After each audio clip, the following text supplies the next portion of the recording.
La vasija que estaba formando no resultó como él esperaba, así que la aplastó y comenzó de nuevo. Después el Señor, se está subiendo el sonido, después el Señor me dio este mensaje: oh Israel, no puedo hacer contigo lo mismo que hizo el alfarero con el barro. De la misma manera que el barro está en manos del alfarero, así estás en mis manos. Si anuncio que voy a desarraigar, a derribar y a destruir cierta nación o cierto reino, pero luego esa nación, ahora se me bajó mucho, pero luego esa nación renuncia a sus malos caminos, no la destruiré como lo había planeado. Y si anuncio que plantaré y edificaré a cierta nación o a cierto reino, pero después esa nación hace lo malo y se niega a obedecerme, no la bendeciré como dije que lo haría. Entonces tenemos aquí uno de los pasajes más claros acerca de la soberanía de Dios, de la voluntad de Dios y cómo Dios tiene la autoridad, el poder y el derecho de destruir y construir. Él puede estar levantando algo y no le gusta cómo está quedando y lo echa abajo y luego puede volver a levantar. Ese es el punto fuerte. Está hablando de lo que piensa hacer con Jerusalén, su ciudad, donde está el templo, donde es adorado su nombre, pero ahora está pensando en destruirla a causa del pecado.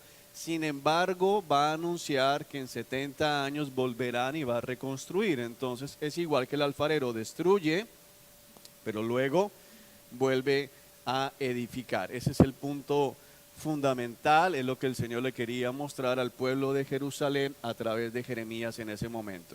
Ahora, para nosotros como iglesia es muy importante esto porque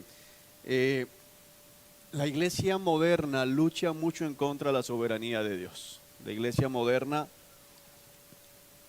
libra una batalla frecuentemente en contra de las decisiones del Señor. Es decir, no estoy de acuerdo, no me parece lo que Dios está diciendo que va a hacer, y bajo esa perspectiva se mueven. Entonces tenemos hoy una iglesia que no acepta la enfermedad, una iglesia que no acepta los problemas, una iglesia que no acepta la persecución, una iglesia que no acepta las dificultades. Y cada vez que Dios está tratando de moldear, y cuando digo tratando no es porque no pueda, sino en el ejercicio de lo que Él hace con la iglesia, nos levantamos a decir simplemente no lo recibimos, no lo aceptamos y decimos: de Dios no puede venir esto. Y entonces nos vamos en contra de lo que Dios está haciendo. Entonces es importante entender esto: Dios puede, como el alfarero con el barro, destruir y volver a edificar. ¿De acuerdo? Bueno, cosa importante, el Señor le dice a Jeremías que le hable al pueblo acerca de la vasija, y entonces le dice: voy a hacer eso con ustedes, pero si se arrepiente, y a cada uno que haga se arrepienta, lo voy a bendecir. Y la respuesta del pueblo es muy parecida a la que encontramos muchas veces hoy. Sin embargo, el pueblo respondió: no gastes saliva. Continuaremos viviendo como se nos antoja y con terquedad seguiremos nuestros propios malos deseos. Entonces, mira, no nos interesa para nada lo que tú puedas decirnos, Señor. No nos interesa para nada lo que Dios tenga para decirle al pueblo. Y es muy fuerte. Lo leemos acá y decimos: wow, los israelitas son terribles, con razón vino Nabucodonosor, hizo todo lo que hizo. Pero muchas veces, este mensaje de hecho lo compartí el domingo, no sé sino el anterior, con la iglesia. Muchas veces respondemos de la misma manera. O sea, no gastes saliva, Dios, no pienso hacer lo que tú dices que quieres que haga. O sea, tú dices que no debo hacer eso con mis hijos, pero lo voy a hacer. Tú dices que me someta a mi marido, pero no me voy a someter. Tú dices que trata a mi esposa como un vaso frágil, pero no gastes saliva porque no lo pienso hacer. Tú dices que el evangelio es de esta, pero no me interesa. Entonces, si continuamos viviendo como se nos antoja y siguiendo nuestros propios malos deseos, muy similar a lo que vimos en el libro de Jueces, ¿se acuerdan? Cada uno haciendo lo que le parece correcto según su propio parecer. Y Dios hace una pregunta muy relevante en el versículo 13 a través del profeta. Dice, así dice el Señor: ¿acaso alguien ha oído semejante cosa? Aún entre las naciones paganas, Israel, mi hija virgen, ha hecho algo terrible. ¿Acaso la nieve desaparece de las cumbres del Líbano? Quedan secos los arroyos helados que fluyen de esas montañas distantes, pero mi pueblo no es confiable porque me ha abandonado, quema incienso a ídolos inútiles. Una de las cosas fuertes de lo que dice el Señor a través del profeta aquí es lo siguiente: ¿alguien ha escuchado algo semejante aún entre las naciones paganas? ¿Qué es eso que Dios está consternado diciendo? ¿Ustedes han escuchado esto? Es que Dios le habla al pueblo y el pueblo dice: ya no hables más, ya no mandes más profetas, no vamos a obedecer. Deja de insistir con lo mismo porque no pensamos cambiar. Y Dios pregunta: ¿ustedes han escuchado eso aún entre los paganos? ¿Y cuál es el ejemplo? El Señor le estaba diciendo a los israelitas: miren a los amorreos, miren a los cananeos, miren a los egipcios y pregúntense si ellos actúan como ustedes actúan. Es decir, aunque ellos siguen a ídolos falsos, que nos lo describió en el capítulo, nos lo describió en el capítulo 10, que todos esos ídolos son falsos, no sirven para nada, son inútiles. ¿Se acuerda que utilizó la palabra estúpidos, que es muy fuerte? Aún a pesar de ello, un egipcio hacía lo que su Dios le decía. Un amorreo le decía a su Dios: tienes que quemar a tu hijo en el fuego. ¿Y qué hacía el amorreo? Quemaba a su hijo en el fuego. Los dioses de los cananeos les decían que tenían que ofrecer sacrificios al sol, y ellos ofrecían sacrificios al sol. Sin embargo, Israel, quien estaba siendo guiada por el Dios verdadero, no hacía caso. Y es muy fuerte la comparación, porque Dios dice: como no me hacen caso, y es algo tan absurdo, porque aún los que siguen a ídolos falsos les obedecen porque creen que son dioses, ¿cómo es que ustedes que siguen al Dios verdadero no me obedecen? Y entonces viene una pregunta que tiene que ver con nosotros el día de hoy. Somos la iglesia de Cristo. Decimos que Cristo es Señor.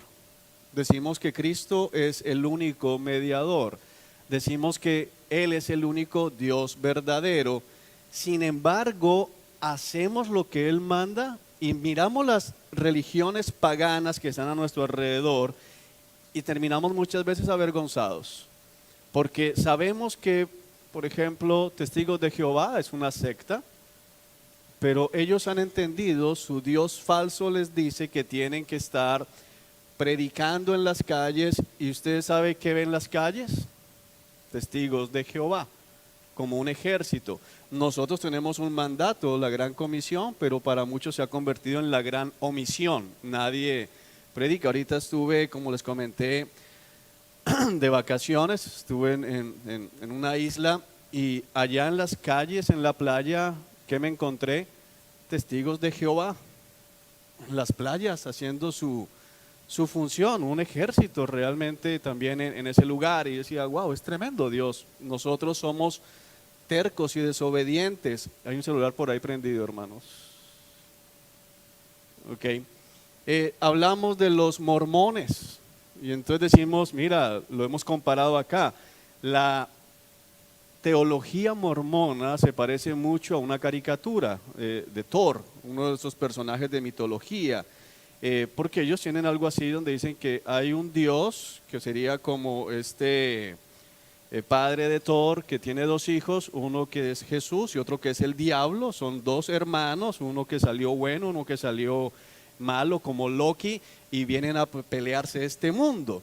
Y nos reímos muchas veces de lo absurdo que puede parecer. Cuando yo escuchaba o estudiaba la teología de los mormones, decía: pero eso es caricatura. Sin embargo, su Dios les dice que ellos deben servirle por lo menos un año en sus vidas, y usted ve todo el mundo lleno de mormones, un año completo, pagado por sus propios bolsillos, dedicados únicamente al servicio de su Dios. Y nosotros muchas veces no tenemos tiempo para servirle al Señor.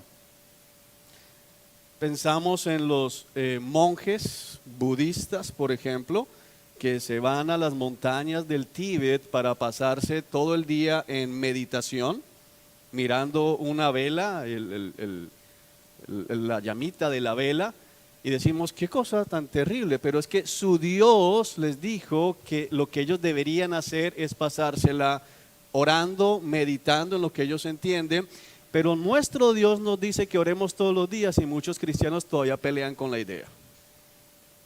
10 minutos es mucho para algunos, pero su Dios les dijo que se vayan para las montañas, abandonen absolutamente todo y allá lo están haciendo.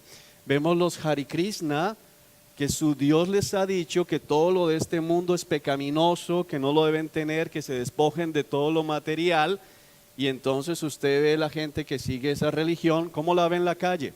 Despojada, no tienen absolutamente nada. Nuestro Dios nos dice, no pongan la mirada en las cosas de este mundo, no deseen hacerse ricos y sin embargo peleamos contra eso. Esa es la pregunta que está haciendo acá el Señor a través de Jeremías a Israel y que es muy pertinente para nosotros. Hoy vemos en la iglesia la lucha con muchas mujeres que no quieren vestirse decorosamente, que quieren andar mostrando todo lo que solo debe estar viendo su esposo, en el caso de las casadas, y decimos, wow, qué terrible, pero miramos a estas mujeres musulmanas. Su Dios les dice solo pueden verse la cara en la calle y entonces usted las ve en ciudades cálidas como Barranquilla, en muchos lugares muy calientes y ellas solo se dejan ver ¿qué? La cara porque su Dios les dijo eso. Es una cosa tremenda. Muchos hoy se jactan y dicen, wow, los indígenas en Colombia, qué cosa terrible, adorando a la luna, al sol. Pero entonces el Dios de ellos le dice a la mujer que el hombre es la cabeza, que tiene que andar 5 pasos detrás de él. ¿Usted ha visto uno de estos aruacos caminando en la calle? La mujer va como 5 pasos detrás porque su Dios les dijo eso.